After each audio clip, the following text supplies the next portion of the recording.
Okay. Una, May, yung with Teddy the other time, like, nag-start ako ng mga like 15 minutes and it's like, oh my goodness, hindi ko siya na-record. Like, mga ganyan. So at least sige may nga, backup tayo dito on the you want side. me to record din para may backup tayo. No, no, it's okay na. Naka-on na lahat. So, record here, record here. So, we have three different places. Sige. All right. Okay, shall we start? Okay, Sure. good evening, good afternoon, wherever in the world you are. So apparently nalaman natin na yung Spotify natin, we have listeners from like more than like 5 dozen countries actually. Not more than 50 actually. So wherever in the world you are, thank you very much for joining us today. We have a very special guests. I mean, all our guests are special, but in this case, it's special for two reasons. Because first of all, we're talking about a very old friend of ours. Not old, but like friend from back in the day. Bata pa naman tayo. In fact, some of our books are still with me. Hindi naman kinupit yung hiniram na hindi binalik. At nangyari din naman sa akin yan. So okay lang yan. Na karma na rin. So some of my Gatsby and Hemingway and all actually sa kanya. Although I gave a copy of my Rumi, I think, to you. But the Yeah. other reason is because we haven't had as much chance to talk about fiscal policy dito sa podcast natin, which I think is extremely, extremely important. So we have had economist guests, we talked about monetary policy, we talked about trade and industrial policy, napag-usapan natin obviously foreign policy, which is very close to my heart. But yung isang malaking bagay para sa akin, no, to understand yung state of democracy of the Philippines or the state of besieged democracy in the Philippines is also to look at paano natin ginagastos yung buwis ng taong bayan, no? So, obviously, the Maharlika Fund will be our takeoff point today. At here, special guest Suzara Zaiza, who is of course an advocate for fiscal transparency, and she's also a leading thought leader. Kasi maraming thought leader, but it's one thing to be a leading thought leader when it comes to raising awareness dun sa budgetary and fiscal issues in our country. And obviously, she has had experience both in the private sector, in the civil society, and also working in the government. So she's someone who really knows what she's talking about. Not to mention, she's also a very feisty spirit. I'm glad to know that, dumadami yung mga palaban na tao dyan. But obviously, today we're not here for Bardagulan. We're here to have really some serious discussion about budget issues of Philippines. But obviously, Suzara, you want to go ahead and give our audience some idea about where you're coming from, what are your advocacies, bakit para sa'yo napakamahalaga itong issue ng budgetary transparency, and for average people, layman, understanding of these issues. And then, let's start muna with Maharlika Fund, then go from there. Please go Yeah. ahead, yeah. Sige. So good evening sa mga listeners ni Richard. Actually, tagal kami magkakilala nito. Of course. Like more than a decade ago, no? Right. So more than a decade ago, we were classmates in UP and like literally, kaming dalawa lang yung magkaklase. Yeah, sometimes sa grad school, di ba? Dalawa lang kayo. Dalawa lang tayo and the third person was the teacher. So anyway, so yeah, during that time, I think I was in government. I was in Right. BT. I was doing international trade policy, but then I left and then I shifted to DBM. So that's where I really learned about fiscal policy, Right. fiscal operations, public financial management. And at that time, I was in government kasi there was also a strong push for citizen participation in Right. budget processes. So good governance yung centerpiece. And I really learned a lot from that, and that's at the core of my advocacy paglabas ka ng government. So marami kasi doon about makikialam sa national budget, how it's allocated. But syempre, in order to do that, kailangan naiintindihan natin ano yung mga fiscal oversight agencies, ano pa talaga yung fiscal policy, ano yung fiscal operation. So I'm glad that you invited me here. We've been planning this for the longest time, di ba? Pero wala kasing wala kasi tayong mag-meet na schedule. So, Right. yeah. So finally, yeah. Suzara, of course, your background is in development studies, which means you have Yes. quite a parang kasi interdisciplinary yung approach mo, di ba? That's my understanding. Because a lot of us either pure economists, pure social Yes. scientists, pure public ad. but I think Yes. you were one of the people from development studies, so you had a comprehensive view. Like, were you excited when you entered the government? Like, what were your impressions about working in the government, and how did it turn out? Of course, we're talking about the 2010s when good Yeah. governance, daan matuwid, ito yung mga discussion ng panahon na yan, yeah. Mm-mm. And so when I entered government, and particularly in DBM, I had no idea myself. Ano ba yung, parang ano ba ginagawa ng mga tao dito? Kasi Right. for one, I had the impression that accountants yung mga nandoon, di ba? Kasi syempre, ano eh, like, Exactly. compute ka, evaluate ka ng financial report, financial proposals of different government agencies. But then when I finally came to understand the work and how it's very Mm, central to governance and the bureaucracy, doon ko naintindihan na, okay, so advantage actually na I was a development studies major. Kasi right. necessarily when you talk about the budget, you go through one whole cycle of the budget process, and you talk about a lot of policy issues from economic to fiscal to security. Dadaanan mo lahat. So Mm, ang joke namin na mga taga DBM before is, if you go through one cycle of the budget process, from budget preparation until it's audited, you sit in and get involved in the whole of it.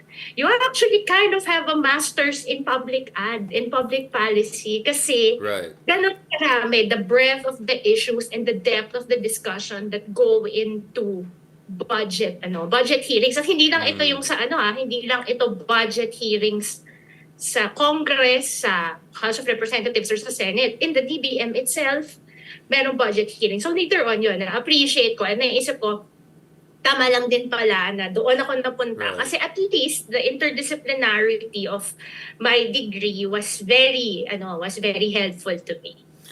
Yeah, thank you for pointing that out. Yun nga eh, kasi parang general your impression is pag DBM accountant, if I'm not mistaken, the current DBM chief has an accounting background, if I'm not mistaken, no? Yung, I think she's an economist, she's an actually. economist. Yeah, so, Economist, yes. going back to the issue of DBM, obviously, the Mm-mm. early 2000s were a fascinating moment to be in the DBM in a sense that the fiscal All space right. really Yes. expanded huge, Yes. no? So Yes. thanks dun sa some of the macroeconomic reforms na, let's be fair, no? So I think Tita Yes. Arroyo, like, Yes. under Yes. pressure Yes. by the US, etc., she did some reforms. So I think we could say from 2004 onwards, in fairness naman, may mga may mga bagay na maayos.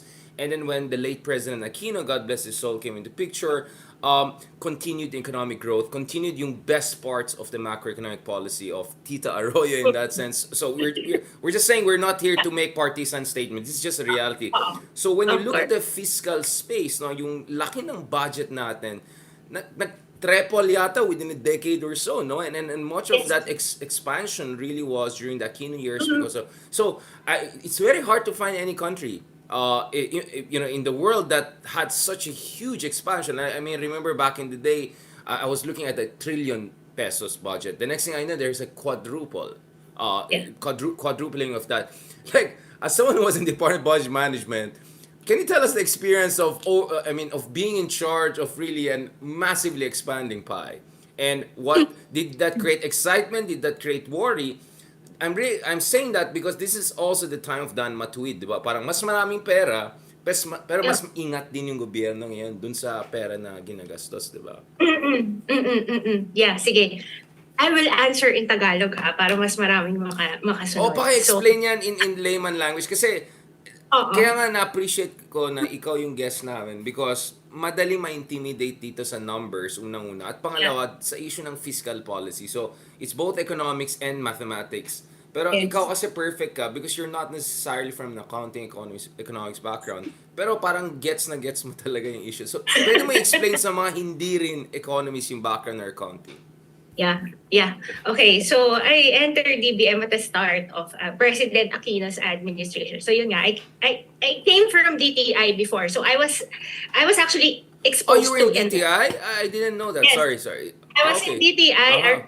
during the Arroyo administration, this was Mar? um, Ay, hindi naman Mar to, no? Oh, no, not way Mar. This was after Ma. Oh, bata ko. Peter Pavila Yeah, na. yeah. Oo, Peter Pavila na. And at that time, yung mainit na issue nun yung Japan-Philippines Economic Partnership Agreement. So Yeah, ngayon, Jepepa. Philippines-Japan Yeah. Economic, yeah, Jepepa. Mm. So I was part of that, got exposed to a lot of economic policy decision making, got exposed to the entire bureaucracy. Kasi syempre, when you're negotiating an FTA, or a free trade agreement, buong bureaucracia yung involved doon. So, personally, that was an advantage rin to me. Kasi when I entered DBM, hindi sa akin bago na I have to talk to so many different people from different departments. Essentially, yung buong bureaucracia. Kasi ang client talaga ng DBM ay buong bureaucracia. Plus the government corporations, plus the LGUs, plus nung meron pang PIDAF, pork barrel na pinapa-approve pa noon sa DBM, or even the legislator. So, at the start of the Pinoy administration, mataas yung commitment talaga to reform the budget basically budget operations and fiscal policy. So that involved ayun, syempre nung una parang, di ba, parang yung mga tao sawa na sa mga anti-corruption rhetoric. Pero kami na nasa loob ng DBM, sineryoso yun namin at saka ng mga tao sa bureaucracia. So that means trying to find out na saan yung mga bottlenecks ng government agencies. Kasi the bottlenecks in government agencies are essentially causes of inefficiency. Right. So kapag inefficient, ibig sabihin, hindi nagagastos yung pera ng government. So maraming trabaho, maraming reforms around that area bukod doon sa pag-strengthen din ng capacity. Kasi the context that not many people see, not many folks friends in the media got to talk about during that time was the fact na nung pumasok yung administrasyon ni Pinoy, Daang Matuwid, ganyan. Tama yung sinabi mo maliit yung budget noon. Right. Maliit yung budget, maliit yung capacity ng government to spend. And by capacity, I mean the warm bodies.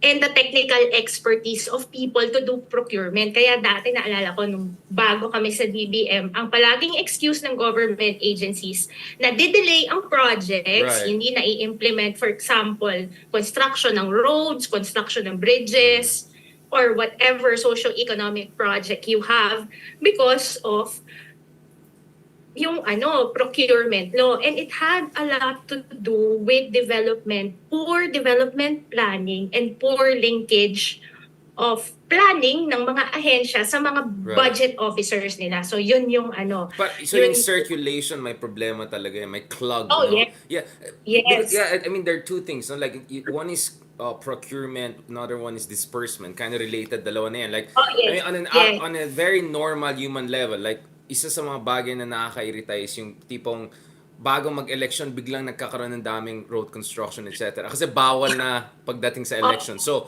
you have a situation na matino yung aspalte mo, pero alam nila hindi na nila magastos next year yan. Bababuhin nila yung aspalte, lalagay nila ng simento para lang gastos. So, that's where people understand like the current legal structure actually creates very perverse spending patterns no infrastructure build-up. At the same time, ang bagal yung infrastructure build-up. Sometimes, because of right-of-way issues, etc. So, can you explain that a little bit more na gaano ka malala yung problema na yan nung unang-una sa panahon ni Pangulong Aquino? Because kasi Daan Matuwid, hindi lang pwede kasi malinis ka lang. Kailangan mo pa rin gumastos at tumulong sa taong bayan, including dun sa 4Ps policy, etc. Yes. So, nung pumasok kami, there were a lot of government agencies na number one, hindi sila makaspend ng funds. Either nagre-revert lang sa treasury because that's in the law. Kapag hindi nagastos ni government agency, babalik sa treasury yung funds. So, useless. Parang bakit ka pa ng budget, hindi naman nagawa yung project. Or, and there were a lot of departments notorious during that time na mag-realign. Meaning, may pondo sila for X project, ililipat nila to Y project. So, I mean, I can already anticipate maraming magsasabi that's DAP. No, I can explain DAP later. Yeah, Pero yung shortly after. We're papunta na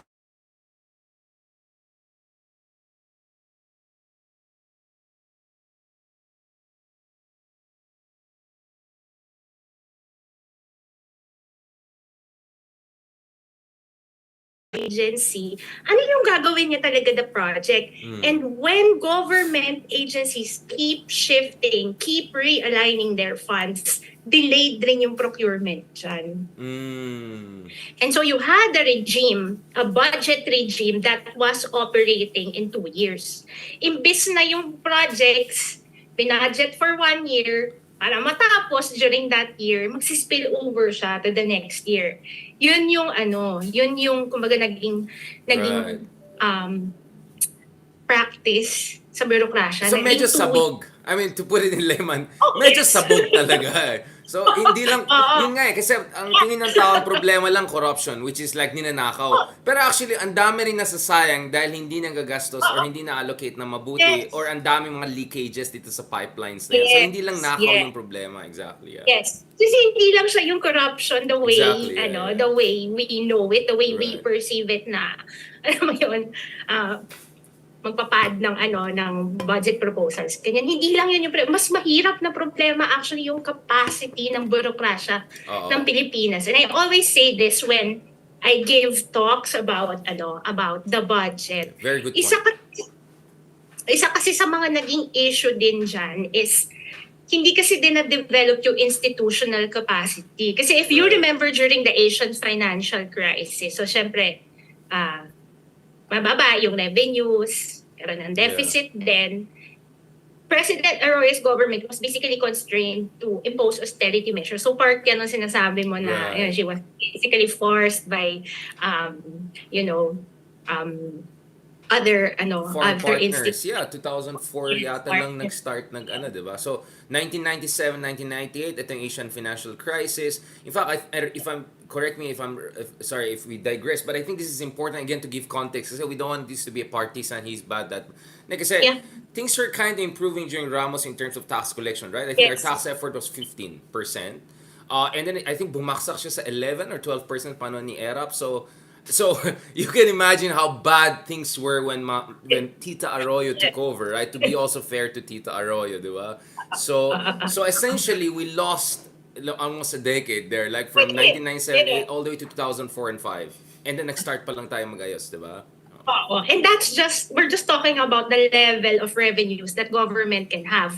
Ibang usapan pa yung institutional capacity. Right. So because bumaba si revenues natin, nagkaroon ng Asian financial crisis, there was less opportunity for the bureaucracy to develop its institutions. And what happened was, because of the crisis, so nagkaroon ng tinatawag na rationalization program. I'm sure if you have listeners here na nasa government during that time, you would know na freeze yung hiring, hindi pwedeng promote ng mga tao, hindi pwedeng mag-create ng bagong opisina.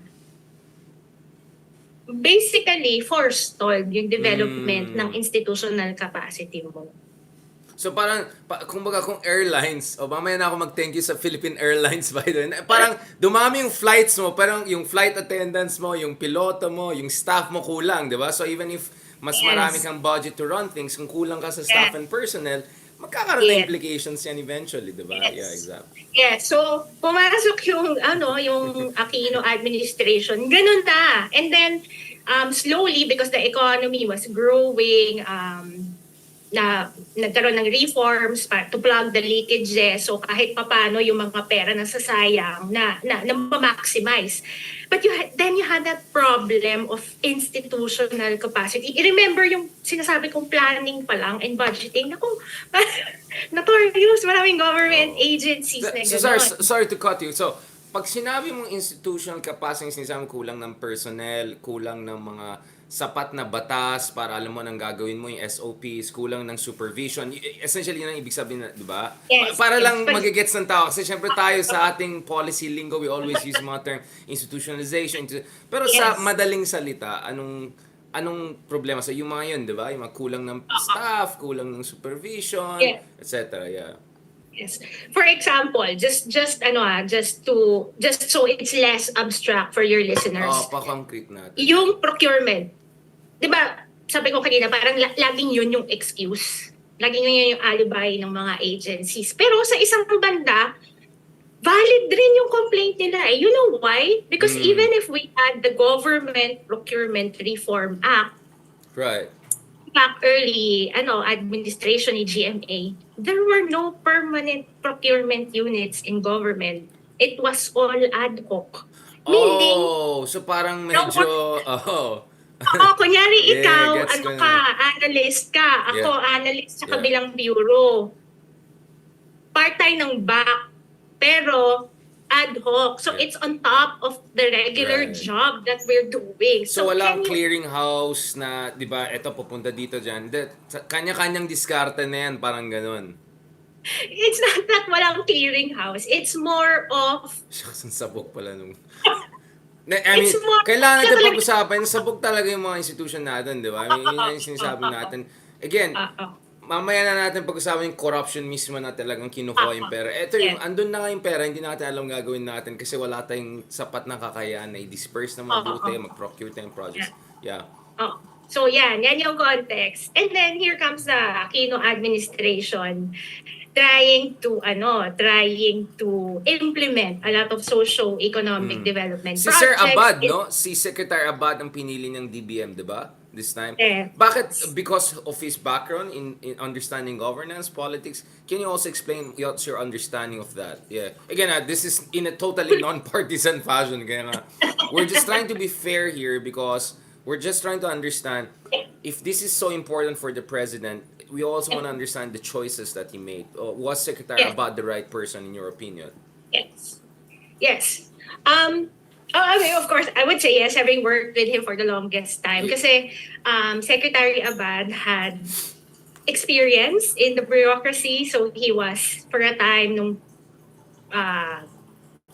administration ni President Aquino, although it was the first President Aquino, although it was short-lived, he was actually yeah. DAR secretary. After that, sa administration ni GMA, ni President Arroyo, he was the DepEd secretary. He was actually the one who reformed DepEd from DEX. Yan. Right. So, then DBM. And then, aside from that also, he was a grassroots organizer so civil society. Talagang involved siya dyan nung martial law years. Right. Before he also entered politics. And of course, he was a legislator. So, yung background niya was very much fit for DBM given the breadth of experience and also the expertise. Kasi he also, kung pag-usapan natin yung pinag-aralan niya, he's a lawyer, he was a community organizer also, and he also has background in public financial management from Right. Sa Ateneo? Kennedy School, actually. Sorry, I mean just Harvard. Yeah, Harvard lang naman eh. Yeah. No, we have to say this. That's my point eh. Kasi puro na lang usapan Dilawan, Arroyo, ganun. Like, let's talk about it. It's where people who were running the show during this time. And ikaw kasi, you know this better than any one of us out there in terms of like you have worked with these people, you have seen how they're working. I mean, I can vouch for you. I mean, you didn't enter government to make money for yourself and make life easier for. No, you went government because you wanted to serve. I mean, I can vouch for you in that sense. Kaya nga, if there's someone I want to ask, I'd rather ask you than whoever journalist or chismosong marites there, di ba? So, be totally non-apologetic. If you believe the person is the right person who was doing the right thing, go ahead, say it. No problem. This is a safe zone. Kung may mag-bash sa atin, kawawa sila sa atin. Like, yung supporters natin dito, kawawa yung mga troll sa page ko. Like, isang troll, 10 yung response na wala nang matira sa kanyang angkan. Yung mga like, it's horrible. Yung mga like, guys, let's be nice to, be kind. Alright, so, don't worry, be completely unapologetic about this. And I'm trying to be fair, di ba? Like, ito yung reforms ni Arroyo, ito yung nakuha niya, ito yung nangyari sa So, don't worry about it. Go ahead, safe zone to. So, that was his background. So, kumbaga, kilala niya yung bureaucracia, kilala niya ang civil society, kilala niya how legislators work. And so, he had a very good idea of how to work those different Yeah, sectors of 360. Yeah. society. Talagang and yun, he was also, because he's also a lawyer, kailangan mo sa DBM rin, lawyer, kasi batas yung General Appropriations Act. And the General Appropriations Act is not just a bunch of numbers. Yeah. Bawat It's section true. ng Yeah. budget ng department, meron siyang mga special provisions, general provisions. And you know this from your time in Yeah.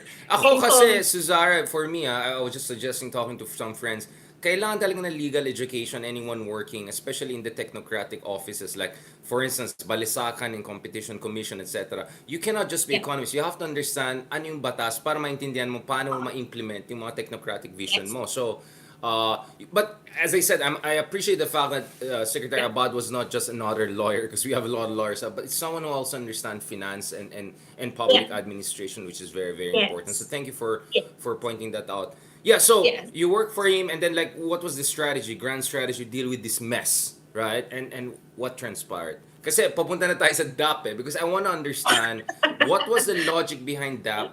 Because my understanding, Secretary Abad wanted to deal with some big mess there to make governance more efficient, bring the services. And then where did Yes. it go wrong in terms of at least what the Supreme Court is saying? And then ano yung naging counter strategy after the DAP ruling by the Supreme Court? If Yes. Go ahead, no apologies, explain the Yeah. situation, because it's Yeah. extremely misunderstood and unfortunately very politicized by you know Oh who. yeah. Yeah. So yeah, that was the context. Okay, yung kulang yung capacity. So therefore, hindi madali para sa mga government agencies, especially the infrastructure agencies, to implement projects. I'll give you the figures. For the longest time before the Aquino administration, infrastructure investment spending was 1% of GDP. The goal then was to grow it to 5% of GDP. It's not a matter of just pouring in funds. Kasi anong silbi ng funds kung hindi mo ma-implement, di ba? Paano mo ma-implement kung hindi ka marunong mag-procure? Right. Paano ka marunong mag-procure kung wala kang procurement unit? So, those were the complicated problems within the bureaucracy, and you multiply that by X number of departments dealing with the same issues. You have underspending. Yeah. And I remember that time, si Pinoy was very strict. Talagang pinipressure niya yung economic managers to deliver what they committed to deliver for that year. Halimbawa, si Sec RC Balisakan, si Sec Purisima, they said GDP growth for this particular quarter will be 3.5, sabihin natin, percent. Sisingitin niya yung cabinet secretaries ng 3.5%. Yeah. Tatanungin niya a month or two before the GDP data gets released, where are we in this now? So of course, si Sec And economist kasi si Aquino, I mean, at least he took basic BA economics, di ba? Under Tita Arroyo, again, among other people. So he knows what he's talking about, right? Hindi yung nag-attend lang sa Oxford tapos mamaya na yan. Or sino yan? Anyway, so he was like that. He was very committed to the targets. He wasn't the kind na ito yung target natin, tapos merong external factor, sige, i-move na lang natin yung target natin, let's lower it. He wasn't like that. So, talagang pressured yung economic managers to deliver. A lot of the pressure we had to absorb because we were DBM. We were the ones in a position to tell the agencies to spend. Kung hindi kayo mag-spend, patay yung GDP. Talagang ganon kami yung basically taskmaster ng buong government. So, that was conceived because of that. And a lot you mean of people... The DAP. Yeah, Disbursement Acceleration yes, Program is an acceleration. Acceleration. Exactly. Hence the program name. I remember it wasn't actually just Sec Abad. It was it was a discussion in the economic cluster. So talaga malaking ano siya. So parang they were talking about anong gagawin? Hindi mahahabol yung GDP target kasi the previous quarter ganito na tayo. Hindi mahahabol kasi so at that time and it was constitutional naman to use savings. So at that time yun magre-reallocate and magre-realign, but the parameters were very clear. A lot of people politicized it and said parang naging discretionary siya. No, the parameters were very clear. Ililipat lang natin yung pondo, number one, kung si government agency merong funds na i-offer because they can no longer spend it within the remaining months of the fiscal year. But pag ililipat natin yan sa program ng ibang department na not related but mabilis mag-disburse. Because the goal bring it to the more efficient. The goal was really to disburse. So yun, so medyo complicated yung part dun sa yung sa constitutional issue, pero yung naging problem was this is what was in the Supreme Court ruling, yung prerogative of the Congress, the power of the purse. Parang I think yun yung naging issue dyan. Yes, na you are basically you're hijacking. Yeah, you're hijacking the power of the purse. That's my understanding of the Supreme Court ruling there. Yeah. But yung particular na dineclare nung Supreme Court na unconstitutional was yung transfer of funds from one constitutional office to another. Because there was one transfer from the executive branch to COMELEC. Right, which doesn't sound nice. Doon admittedly sumabit yung and of course, syempre because of that, hindi lang naman yung mga cabinet officials yung demoralized about it. It was the entire bureaucracy kasi syempre they take people in TBM take responsibility for their actions, and talagang there's no room for errors kasi sa DBM. Kahit analyst ka lang, hindi talaga pwede yung sloppy yung work. Hindi pwedeng ganun talaga. No room for especially, I mean, because sorry for cutting it, because the context also here is PDAF, diba? The whole Napoles scandal. So these were really hypercharged, super sensitive political times. Kaya for me, leap of faith din yung ginawa ni Abadan, Secretary Abadan. I mean, I understand the necessity for it, but I think it was really a sensitive time. Now, the reason I'm saying that is because, again, we're not here to badmouth anyone because this person might end up in the cabinet of BBM soon. Because Maroas, who was in the Department of Transportation back then, parang one criticism was kulang naman yung like clearing of the projects and all. Because I remember very well during the Aquino time, one of the big problems we had, which we raised dun sa 2014 World Economic Forum, no? And there was a Bloomberg forum, I was a speaker, there was parang ang daming delay dun sa mga... So, a lot of criticism was actually directed towards Mar Rojas, na parang when he was in charge of transportation, parang halos wala nang... And my understanding is Mar Rojas was a bit too careful kasi yun nga ang daming kailangan linisin, ayusin bago to go all in. And we'll connect that later on because in my opinion, that came to haunt Aquino era and really paved the road for Duterte to come in. But the reason you were there because you're explaining yung conundrum and the dilemmas that you were facing and the solution that you were trying to provide. It will be struck down also by the Supreme Court, no? And unfortunately, very politicized, So and then it just so happened na, it was really just coincidental sa totoo lang yung PDAF na when it when it came out in the media, parang it got so politicized, it got conflated with DAP when it had nothing to do with DAP. Parang yung naging messaging ay DAP is President Aquino's sport barrel. When in fact, kumpleto yung listahan ng DAP. Parang legislators, and I remember legislators from the left asked for the list of projects, and we were able to give the list of projects. We made it public, and parang yung laging sinasabi ng mga nakatrabaho ko sa institution is this is actually much better and more transparent. Because in the past, naabutan pa nila blanket authority lang. And it was literally Malacanang approving the projects kung saan pupunta. Wala nang technical vetting, kumbaga. Parang talagang ito. Parang political appointee lang, di ba? Like, gusto na Malacanang eh. Feel niya eh, gusto niya eh. So, in Gusto short, ko, and you paid the price for creating modern institutions or kind of a modern yes. institutional arrangement that made you open to attacks. Ako naman, I mean, my understanding is, unfortunately, that's the downside of having a political, having let's just call it what it was, like moral politic approach to governance, right? Because Aquino from day one until the last day of his governance kept on saying, Dan Matuid, good governance, we're not this. So I think that made his administration very vulnerable na kahit a whiff of, corruption or a Yes. whiff of suspicion of corruption could easily be politicized and essentially weaponized, no, against him. And I remember very well, I don't know, you tell me what's your reaction. I remember yung press conference ni Pinoy after the Supreme Court ruling na parang pinapagalitan pa niya yung Supreme Court. I think like parang nabwisit siya doon.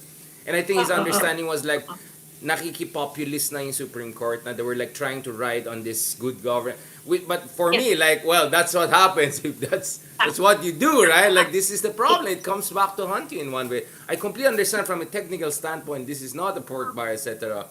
But at the same time, Yes. I understand also why very vulnerable to attack. Now, with the Supreme Yes. Court ruling, so ito na, DAP was struck down. So what was the fallback option in the last So we issue? had to, well, we had to discontinue it, and basically DBM had to legally scrub all the provisions related to use of savings, reallocation, realignment. Kasi during that time, and again, this might be technical, but it's a fact. Walang nuance definition ng realignment, reallocation, use of savings. So it was all a lot, let's put it this way, maraming rules sa DBM na hindi codified during that time. So may gray zone, parang may legal gray Yes. zone. Yeah. Yes, Okay. maraming legal gray zones.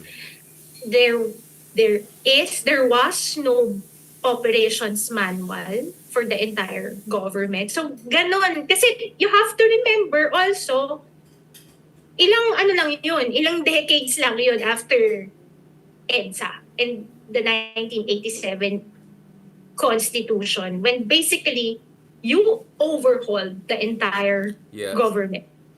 So Because talagang personalized yung estado nung panahon ni Senior, di ba? So you have to build a new modern state out of nowhere, and then you had an ERAP along the road, you had 8 coup d'etats around the road. So in short, very young pa yung estado natin, very no? young This is pa rin. barely, it's probably even younger than you and I, no? Pag tinignan mo, I mean, it is, right? It's younger than you and I, practically. When you look at the collective effort to build the, because I would say it really just started with Ramos.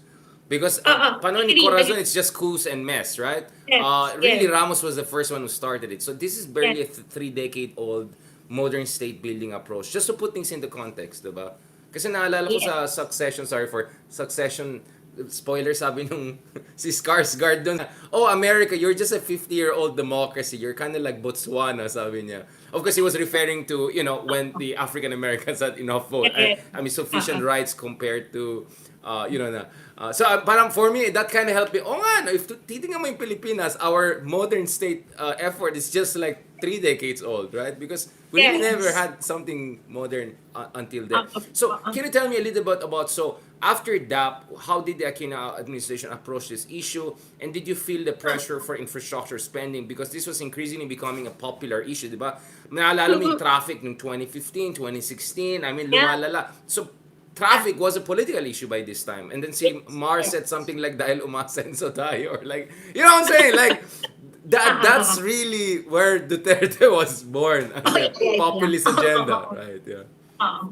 So because of that, of course, yun, like I said, maraming kailangan i-reform na aspects ng budget operations din. So that began with amending rin yung mga general provisions in the budget, amending the issuances of DBM, and being very, very careful about about releasing funds, especially when it involved savings and augmentation. Like there was a time halos ayaw pumirma nung ayaw pumirma ng ano Takot kasi na sila. Yeah, ng mga babalikan sila. Yeah. oo, ano ba 'to? It that had a chilling effect.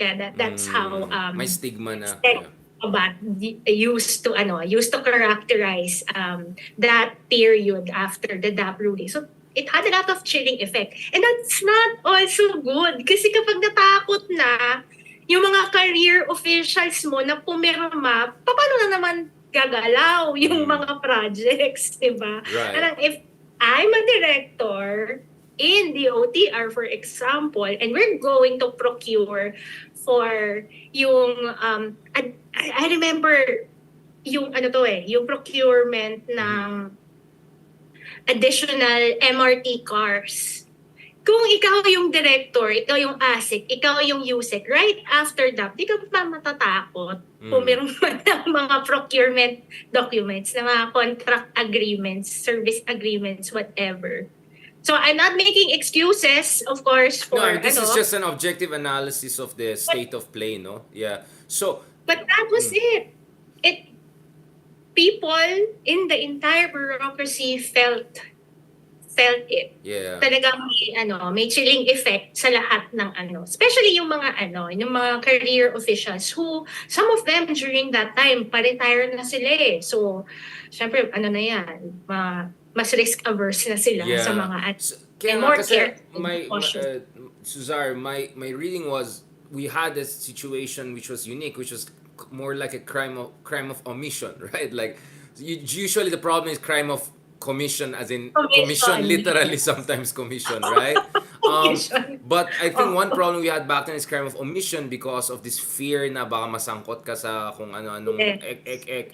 And of course, the Supreme Court ruling really created chilling effect. So I'm glad that you're mentioning that because it's one thing na magkaroon ng corruption, it's another thing na wala kang ginawang project at wala ring serbisyo na dumating, di ba? So I think again, this was a very unique problem we had during Aquino, which I think should be appreciated. Politically, that was the political climate. People were protesting against pork barrel, but it had that effect on people in the bureaucracy. Kasi I mean, imagine Supreme Court struck down pork barrels, struck down some acts under the DAP.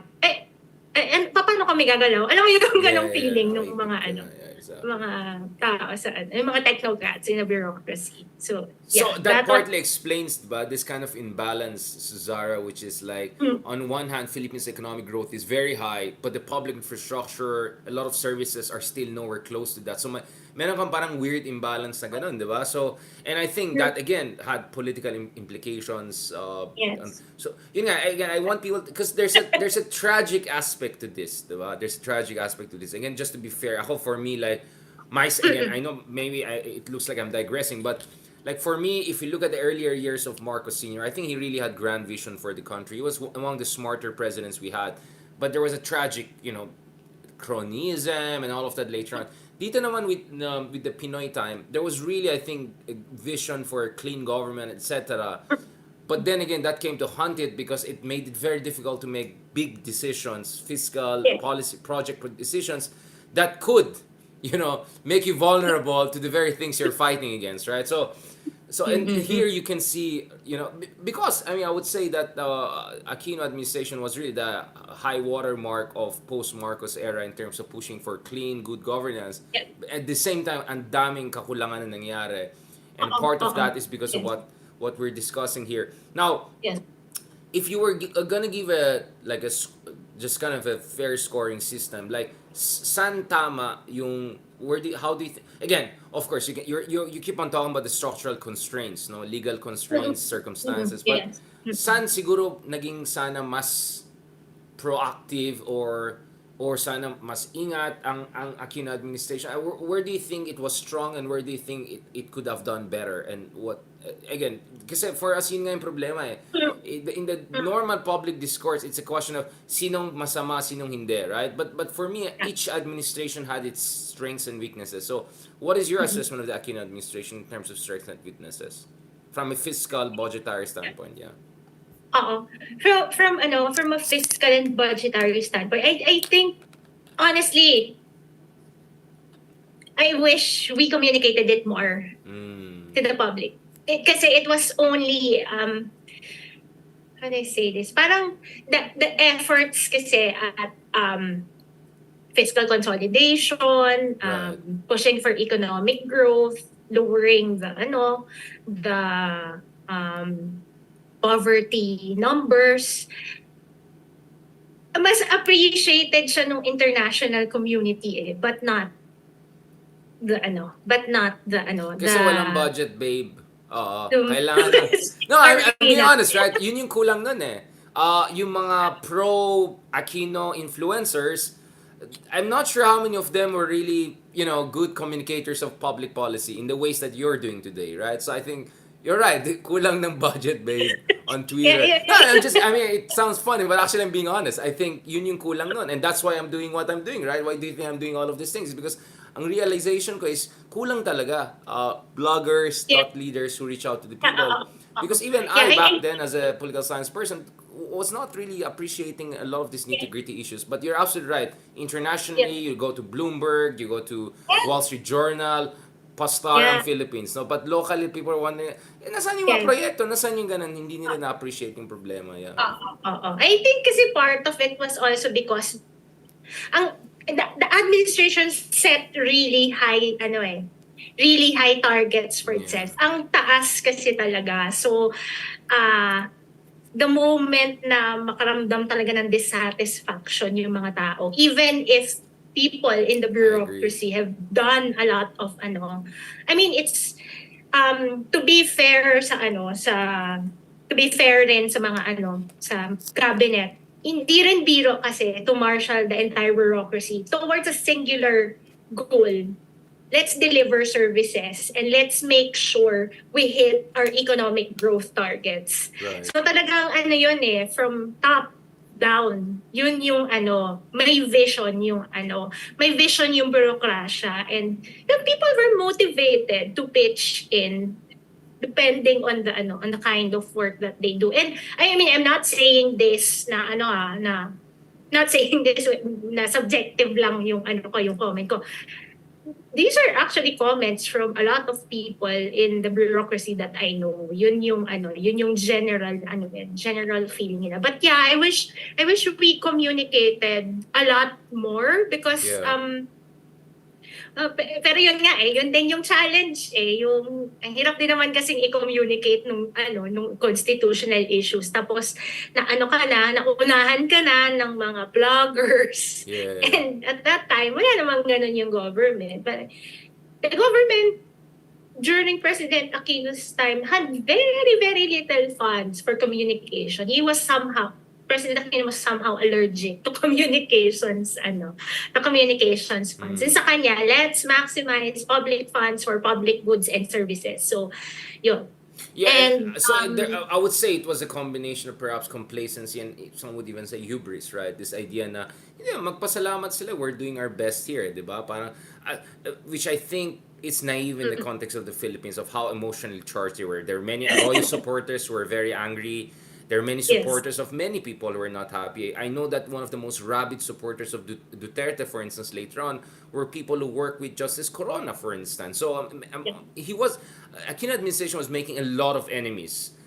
Yes. Precisely because it was trying in its own version to push for good government, but that Yes. made you very vulnerable to counterattacks. And I won't Yes. also endorse everything that Aquino did. I think there were certain things that were essentially problematic, but that's a different context. Now we're just looking kasi at the externalities and the casualties, the non-political casualties of the political situation, right? Including fiscal policy and the room for maneuver that we had there. So you're saying one problem was you felt sana more budget babes like you back then.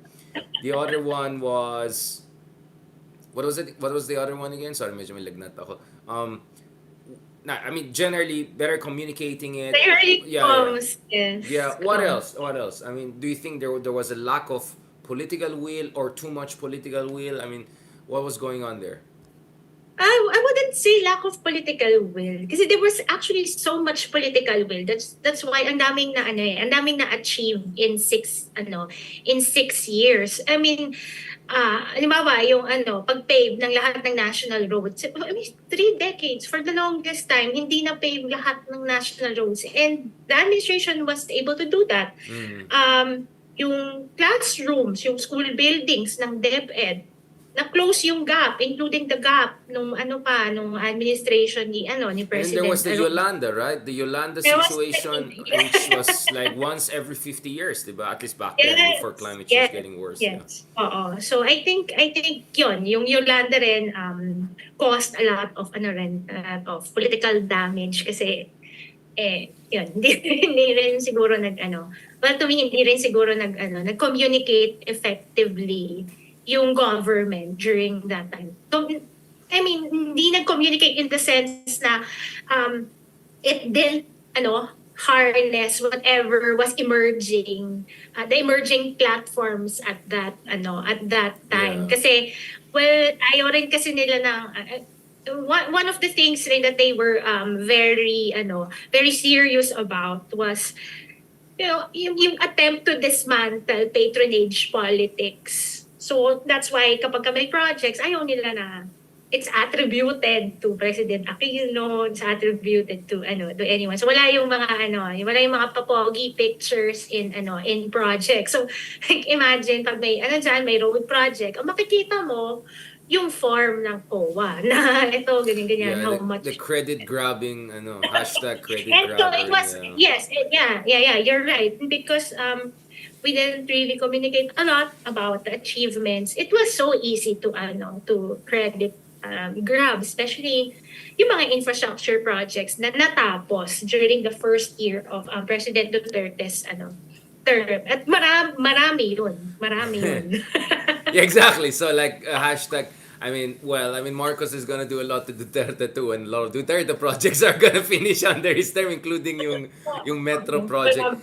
Now, transition naman tayo sa Duterte era. What is the good? What is the not so good? What is the ugly? What are your assessment? Because for me, the most influential technocrat in contemporary Philippine history, I would argue, even since Cesar Virata, I would say, is Jokno, right? I mean, he served in the DBM, he served in Bangko Sentral, he's now serving at Finance Secretary. There are rumors that he wants to go back to Bangko Sentral. He's almost already talking for Bangko Sentral because of Maharlika Fund, which we're going to discuss shortly. Jokno is an interesting guy because his daughter was my professor sa economics, sa development econ, etc. Fantastic person. But as far as the father, like I have a lot of issues with him in terms of minsan medyo may pagkayabang and all of that. But some would also say, a friend of mine is, I think, a fanboy na yata si Leloy Claudio kay. He loves, love niya si Benjamin Jokno. I think he has a new book coming up. We can have a debate about that, like, mamaya park muna natin yung debate natin among us, diba? Cabal debates. Now, going back to this, what is your understanding of that? Because I have jokingly said there's something like, I call it Jokno quotient, right? Like whenever Jokno is there, tumataas yung budget deficit. Like whether it's like during Estrada time, during, you know what I'm saying? Mahilig siya gumastos, di ba? Aggressive siya. But some would argue that yun nga yung naging problema sa panon ni Pinoy na we couldn't spend as much because of what happened with the DAP, etc. And then now you have this aggressive spending. I think the 5% was achieved with I'm talking about the infrastructure spending, etc. was achieved under him. 5.5% even, I was told.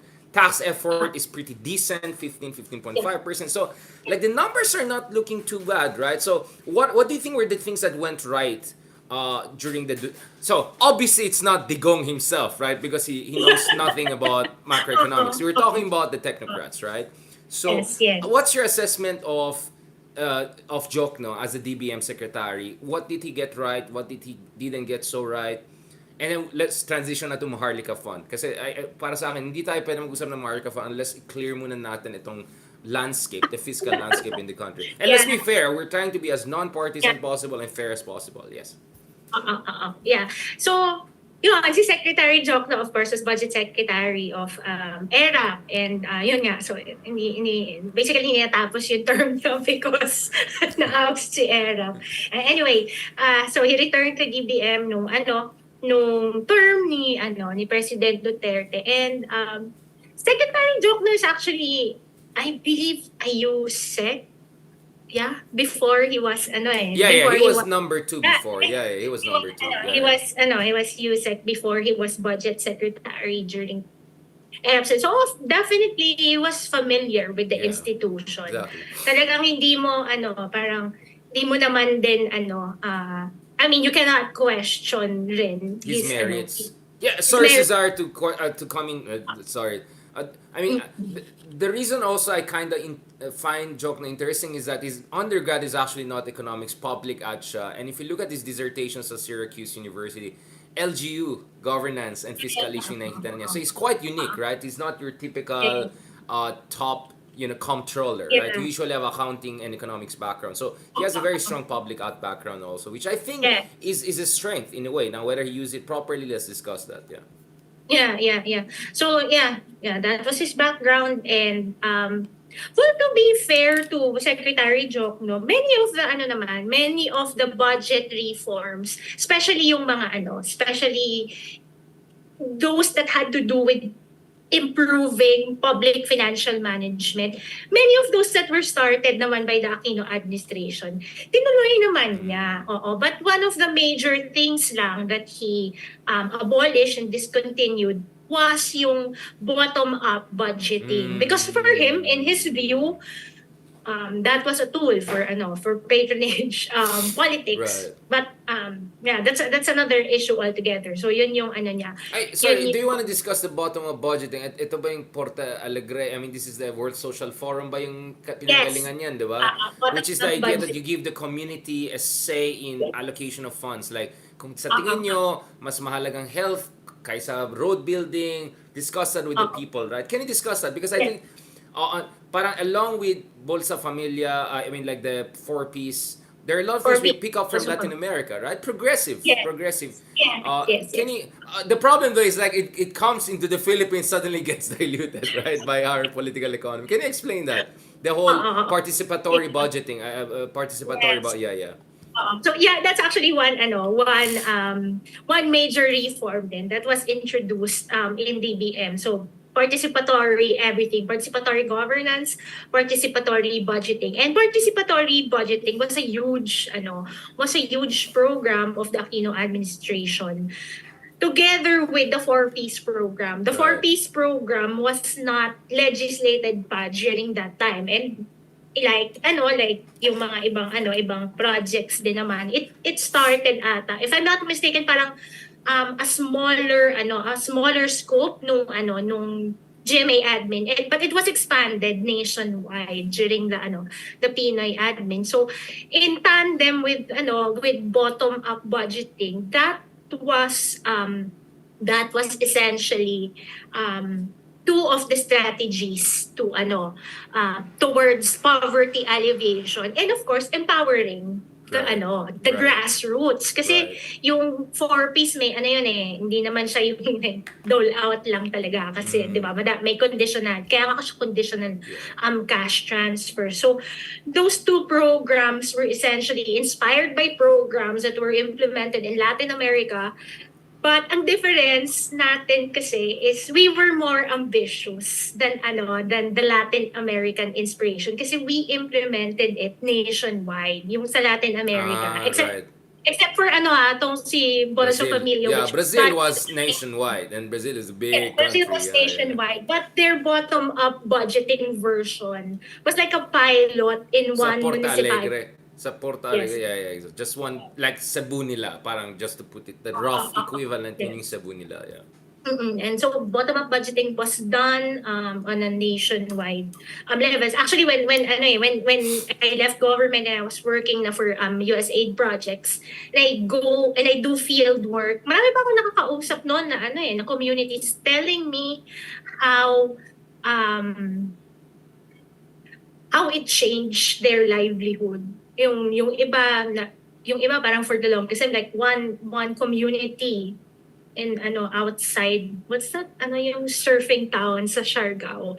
Alam ko, isipin mo, lang siya, 2 hours, an hour or so Right. away from Siargao. Yeah, yeah. Sorry, I'm still recovering from my coron sunburn. So like, yeah, go ahead. Walang livelihood for the longest time. And I got to interview them. This Right. is a fishing community. And they said, malaking tulong yung Right. bottom-up budgeting kasi at least they were able to access yung mga simple technologies to Right. be able to So make tinanggal ni ano yan?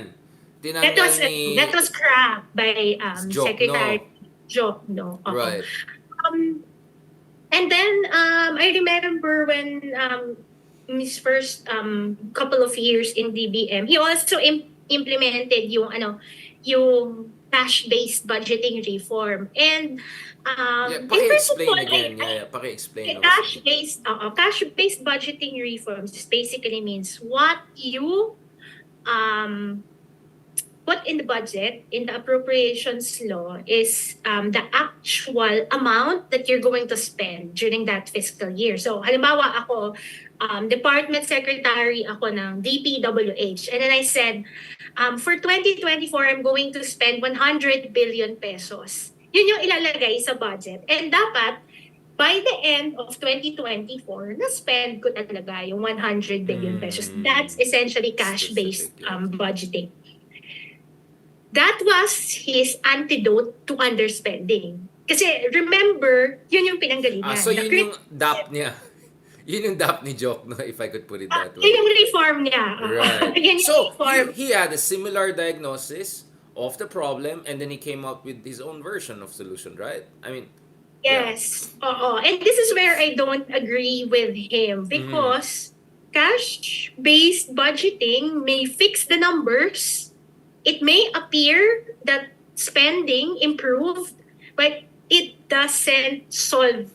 It hindi doesn't siya qualitatively address the core problem of bureaucratic inefficiency. So at the surface level, yes, it will. Kasi syempre, So it's a workaround for you. It's just a it's a workaround for the figures, for the numbers. Why? Because this is the difference. Yung underspending kasi during the Pinoy admin was because the agencies were forced to commit to a certain number, certain amount of projects, certain level na dapat i-implement nila. And the reason is, ito kasi yung kailangan ng mga tao. Okay? Yun yung part ng budget assumption when putting together the entire budget.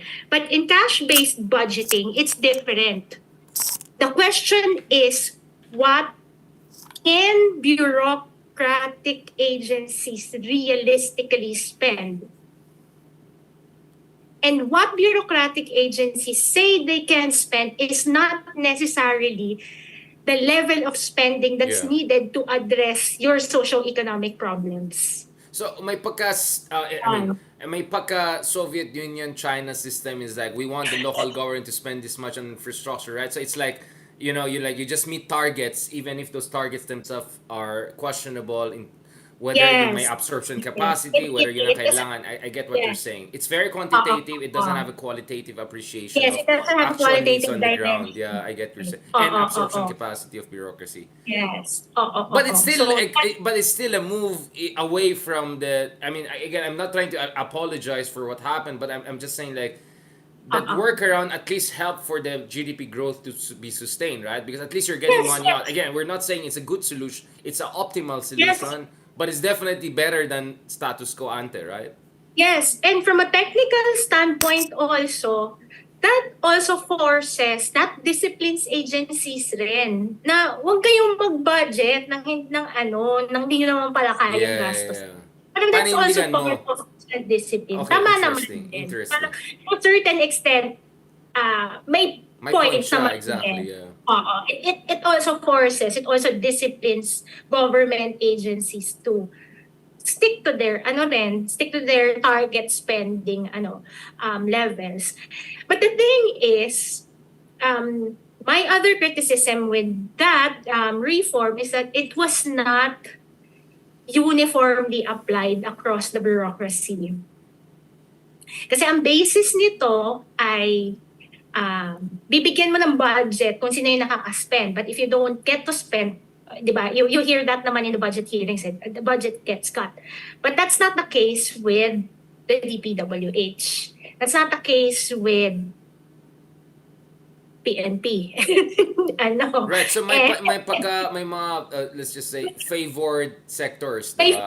favored, I yes. get May what you're saying. favored agencies na, well, yun kasi yung priority ng presidente, Right. yun yung priority ni I get what I'm Secretary Dominguez, di ba? So, he was the DOF, during, Secretary Jobs time. So, right, may mga right. ganong, and that was kind of, well, for people like me who's been analyzing the budget, that was obvious to me. Like, kaninong turf ito, makikita mo yan kasi sa makikita mo yun sa numero. So may pagka-double standards there and clearly, Yes. So to may speak, distortions, yeah.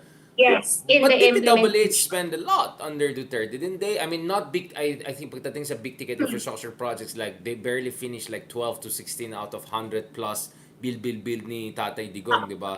But from what I understand, and I think Chalito Habito, some of the other objective people would say that in fairness, marami mga small, medium scale na nangyari sa LGU level. Especially in Mindanao, Visayas, marami rin growth na nangyari. Again, we're here to be fair, right? Yung mga iba dyan na gusto kami itag na dilawan, we're absolutely fair. We're talking about technical realities and spending realities on the ground. What is your assessment of that part? Yung idea na marami naman infrastructure spending nangyari here and there, and DPWH obviously was part of the game. And then, correct me if I'm wrong, there was also the idea that the government was more effective in getting around the whole right-of-way procurement problems before that were undermining infrastructure spending. Can you tell us what is your understanding of the situation there? Yeah. So, there was a lot of spending. Why? Because they only had to disburse. They were disbursing. Basically, they were paying for projects that were actually implemented by the previous administration. At marami yun. So, Kaya katas ni Pinoy. Oo. Di ba kaya nga may credit? Grabe. Fact yun. I mean, you challenge me, I can show you the numbers. So,